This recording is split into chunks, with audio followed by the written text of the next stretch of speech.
Hansen International. PT Hansen International adalah perusahaan yang berdiri pada tahun 1971 dan bergerak di bidang industri tekstil. Nama PT Hansen International mencuat sejak beberapa waktu belakangan. Perusahaan properti ini dikait-kaitkan dengan skandal dua perusahaan BUMN asuransi, PT Asuransi Jiwasraya dan PT Asabri. Dalam catatan OJK, PT Hansen International pernah terbukti melakukan manipulasi penyajian laporan keuangan pada tahun 2016. OJK pun menjatuhkan sanksi baik untuk perusahaan maupun direktur utamanya, yaitu Benny Jokro. Lalu ada teori-teori, yaitu profesi CPA dan etika profesional. Standar auditing yang berlaku umum dibagi menjadi 3 kategori, yaitu yang pertama standar umum, lalu yang kedua standar pekerja lapangan, dan yang ketiga standar pelaporan. Yang pertama, pelatihan dan percakapan teknik yang memadai. Standar umum yang pertama biasanya diinterpretasikan sebagai keharusan bagi auditor untuk memiliki pendidikan formal di bidang auditing dan akuntansi, pengalaman praktik yang memadai bagi pekerjaan yang sedang dilakukan, serta mengikuti pendidikan profesional yang berkelanjutan. Lalu independensi sikap mental, menekankan kebutuhan akan independensi. KAP diharuskan mengikuti praktik-praktik tertentu untuk meningkatkan kemungkinan independensi semua personil. Lalu kecermatan interprofesional, auditor dan profesional yang bertanggung jawab melaksanakan tugasnya dengan tekun dan seksama. Lalu perencanaan dan pengawasan yang memadai. Standar yang pertama yang mensyaratkan bahwa audit direncanakan secara layak untuk memastikan audit itu memadai dan para asisten diawasi sebagaimana mestinya. Lalu ada etika audit. Etika secara garis besar didefinisikan sebagai serangkaian prinsip atau nilai moral. Setiap orang memiliki rangkaian nilai seperti itu, meskipun kita memperhatikan atau tidak memperhatikannya secara eksplisit. Berikut ada 6 nilai etis perilaku menurut Josephson Institute. Yang pertama ada dapat dipercaya atau trustworthiness. Yang kedua ada penghargaan atau respect. Yang ketiga ada pertanggungjawaban atau responsibility. Yang keempat ada kelayakan atau fairness. Yang kelima ada perhatian atau caring. Dan yang keenam ada kewarganegaraan atau citizenship. Lalu ada dilema etika. Dilema etika adalah situasi yang dihadapi seseorang di mana ia harus mengambil keputusan tentang perilaku yang tepat. Berikut ada metode-metode rasionalisasi yang sering digunakan yang dengan mudah dapat menyebabkan tindakan tidak etis. Yang pertama ada setiap orang melakukannya. Argumen bahwa memasukkan SPT pajak, mencontek saat ujian, atau menjual produk yang cacat merupakan perilaku yang dapat diterima umumnya didasarkan pada rasionalisasi bahwa setiap orang juga melakukan hal yang sama.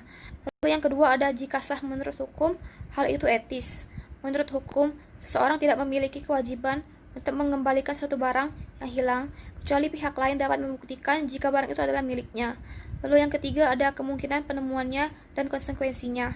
Salah satu contohnya adalah memutuskan apakah akan mengoreksi kelebihan tagihan yang tidak disengaja kepada seorang pelanggan ketika pelanggan tersebut membayar seluruh tagihannya. Lalu kode perilaku profesional.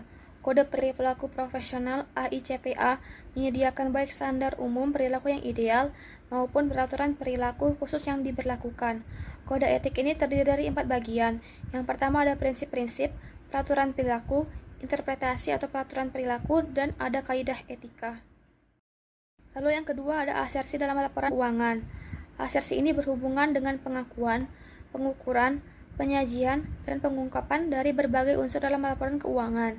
Asersi-asersi ini disingkat dengan satu kata bahasa Inggris seperti completeness atau sesuatu itu lengkap, existence atau eksistensi atau sesuatu itu ada, occurrence sesuatu itu terjadi, accuracy sesuatu itu akurat atau secara matematis benar, valuation sesuatu itu dinilai dengan kaidah kerangka pelaporan keuangan yang berlaku, dan seterusnya.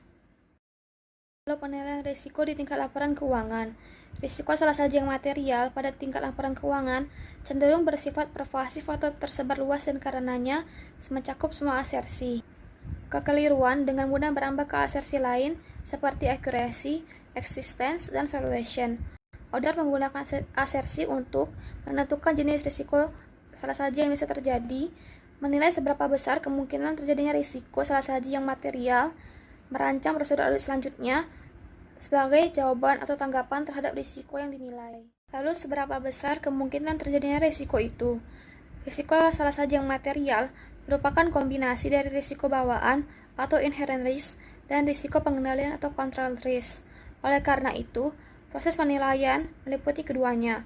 Mengenai risiko bawaan, auditor menentukan potensi salah saji yang berkenaan dengan asersi yang mana.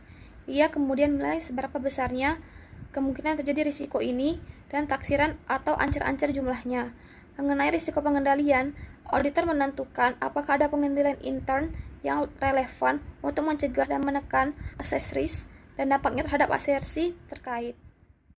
Lalu yang ketiga ada audit kecurangan. Dalam konteks audit atas laporan keuangan, kecurangan diidentifikasikan sebagai salah satu laporan keuangan yang disengaja. Dua kategori yang utama adalah pelaporan keuangan yang curang dan penyalahgunaan aktiva. Pelaporan keuangan yang curang adalah salah saji atas pengabaian jumlah atas pengungkapan yang disengaja dengan maksud menipu para pemakai laporan itu. Sebagian besar kasus melibatkan salah saji jumlah yang disengaja, bukan pengungkapan. Meskipun kebanyakan kasus pelaporan keuangan yang curang melibatkan upaya melebih-sajikan laba, entah dengan melebih-sajikan aktiva dan laba atau dengan mengabaikan kewajiban dan beban, perusahaan juga sengaja merendah-sajikan laba. Kondisi-kondisi penyebab kecurangan. 3 kondisi penyebab kecurangan, yaitu pertama ada insentif atau tekanan. Manajemen atau pegawai lain merasakan insentif atau tekanan untuk melakukan kecurangan. Lalu ada kesempatan. Situasi yang membuka bagi kesempatan manajemen atau pegawai untuk melakukan kecurangan. Yang ketiga ada sikap atau rasionalisasi. Ada sikap, karakter, atau serangkaian nilai-nilai etis yang membolehkan manajemen atau pegawai untuk melakukan tindakan yang tidak jujur, atau mereka berada dalam lingkungan yang mencakup untuk menekan yang membuat mereka merasionalisasi tindakan yang tidak jujur. Lalu mengukur risiko kecurangan. Auditor memiliki tanggung jawab untuk menghadapi risiko kecurangan dengan merencanakan dan menjalankan audit untuk mendapatkan keyakinan yang memadai bahwa salah saja material, baik disebabkan oleh kesalahan maupun kecurangan, dapat deteksi. Caranya itu yang pertama ada skeptisme profesional. Dalam praktiknya, menjaga skeptisme profesional dapat menjadi sulit, karena meskipun terdapat beberapa contoh kasus kecurangan dalam laporan keuangan tingkat tinggi, kecurangan material jarang terjadi dibandingkan dengan jumlah audit atas laporan keuangan yang dilakukan setiap tahun. Lalu yang kedua ada berpikir kritis. Selama merencanakan audit dalam pengendalian auditan, tim kerja harus membahas kebutuhan untuk menjaga pikiran kritis di sepanjang pengauditan untuk mengidentifikasi risiko-risiko kecurangan dan secara kritis mengevaluasi bukti-bukti audit. Lalu yang ketiga ada evaluasi kritis atau bukti audit. Auditor harus berhati-hati untuk tidak membenarkan atau mengasumsikan suatu salah saji merupakan suatu insiden yang terpisah. Sebagai contoh, katakanlah seorang auditor menemukan adanya penjualan di tahun berjalan yang seharusnya secara tepat diakui sebagai penjualan pada tahun berikutnya. Auditor harus mengevaluasi alasan salah saji tersebut, menentukan apakah hal disengaja atau tidak, dan mempertimbangkan apakah salah saji selainnya mungkin telah terjadi. Selanjutnya, pengendalian internal. Pengendalian internal merupakan jawaban manajemen untuk menangkal risiko yang diketahui atau dengan perkataan lain untuk mencapai suatu tujuan pengendalian atau yang kita kenal dengan control objective. Nah, tujuan pengendalian internal secara garis besar itu dapat dibagi menjadi 4 kelompok. Yang pertama, strategis, pelaporan keuangan, operasi, dan kepatuhan terhadap hukum. Pengendalian internal memiliki komponen-komponen sebagai berikut, di mana dikelompokkan menjadi 5 komponen. Yang pertama adalah lingkungan pengendalian atau control environment, di mana lingkungan pengendalian merupakan dasar bagi pengendalian internal yang efektif. Kemudian yang kedua adalah penilaian risiko atau risk assessment. Penilaian risiko untuk tujuan pelaporan keuangan adalah identifikasi, analisis, dan manajemen risiko perusahaan yang relevan dengan penyusunan laporan keuangan tahunan yang disajikan secara memadai sesuai dengan prinsip akuntansi yang berlaku umum. Ketiga adalah aktivitas pengendalian atau control activities. Nah, aktivitas pengendalian adalah kebijakan dan prosedur yang memastikan bahwa perintah administratif lebih dijalankan atau telah dijalankan, di mana mereka akan membantu memastikan bahwa langkah-langkah yang diperlukan itu telah diambil untuk mengatasi risiko terhadap pencapaian tujuan perusahaan. Kemudian yang keempat adalah informasi dan komunikasi atau information and communication. di mana sistem informasi dan komunikasi yang relevan untuk tujuan laporan keuangan, termasuk sistem akuntansi, terdiri dari metode pengumpulan biaya dan catatan yang telah dibuat untuk mengidentifikasi, menganalisis, mencatat, mengklarifikasi, dan melaporkan transaksi bisnis. Yang kelima adalah pemantauan atau monitoring. Pemantauan adalah proses mengevaluasi kualitas kinerja pengendalian internal perusahaan pada suatu waktu. Pemantauan mencakup penilaian tepat waktu atas struktur dan fungsi kontrol serta mengambil tindakan korektif yang diperlukan. Selanjutnya, pada pembahasan kali ini kami memiliki 4 permasalahan yang kami angkat.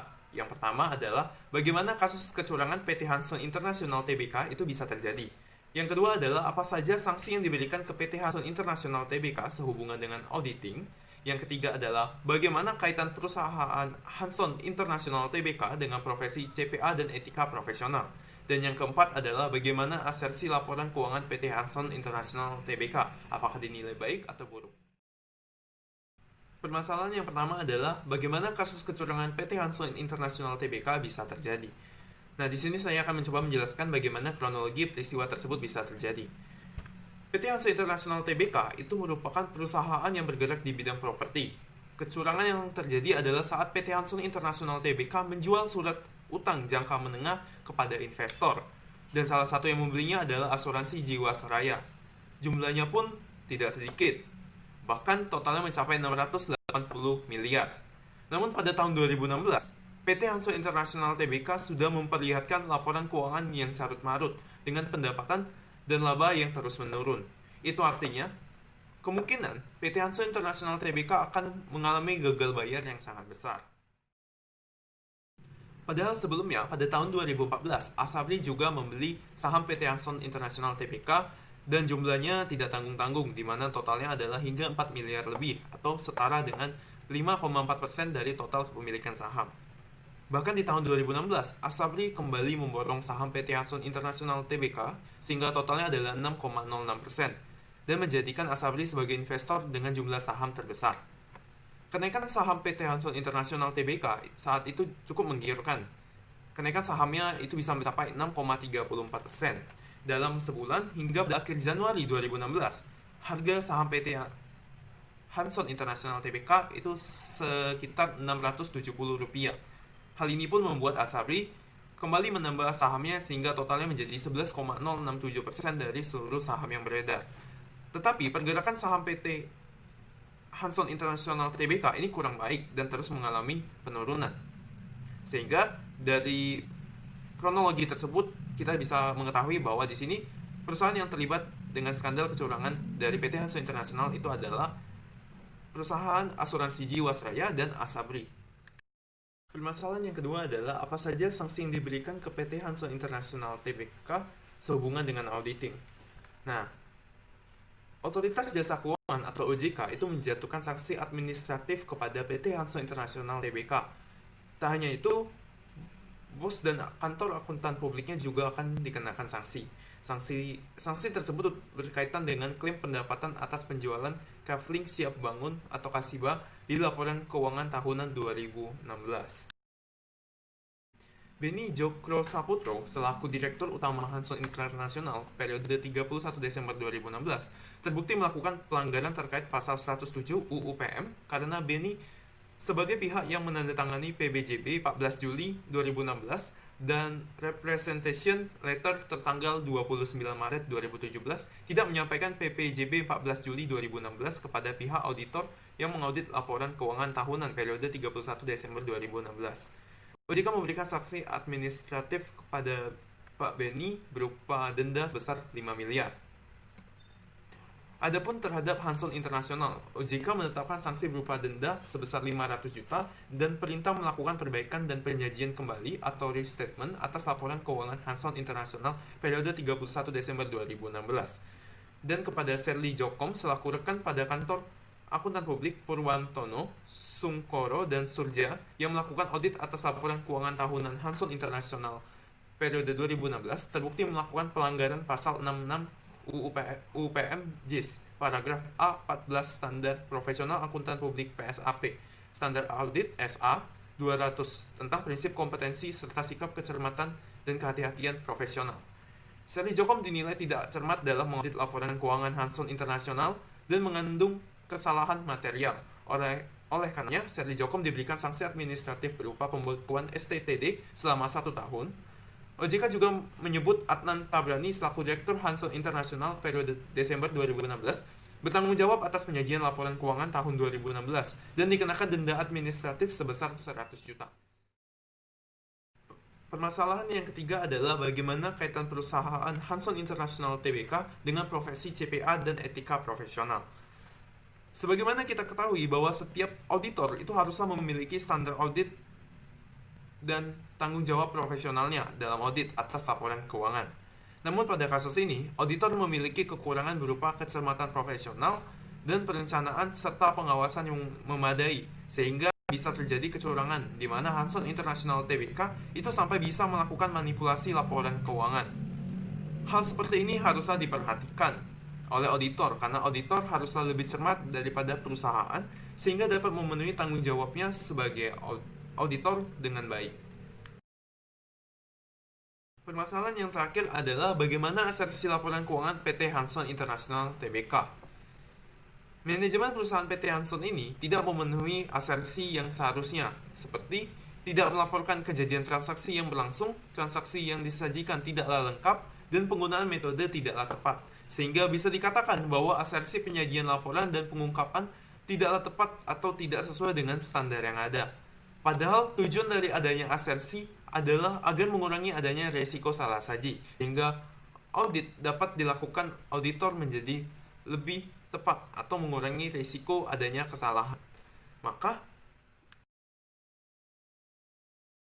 selanjutnya dan sekaligus mengakhiri presentasi pada hari ini, saya akan menarik kesimpulan dari pemaparan-pemaparan yang sudah kami lakukan bahwa PT Hanson International Tbk melanggar hal yang terjadi dalam pemeriksaan akuntansi, yaitu dengan memanipulasi laporan keuangan PT Hanson International Tbk tahun 2016. Hal ini sesuai dengan materi yang kita pelajari, yaitu audit kecurangan. Dalam konteks audit atas laporan keuangan, kecurangan diidentifikasi sebagai salah saji laporan keuangan yang disengaja. PT Hanson International memanipulasi terkait penjualan kafling siap bangun atau Kasiba, sehingga pendapatan perusahaan naik. Sanksi yang diberikan OJK yaitu berupa sanksi administratif kepada PT Hanson International Tbk berupa denda 500 juta dan perintah melakukan perbaikan dan penjajian.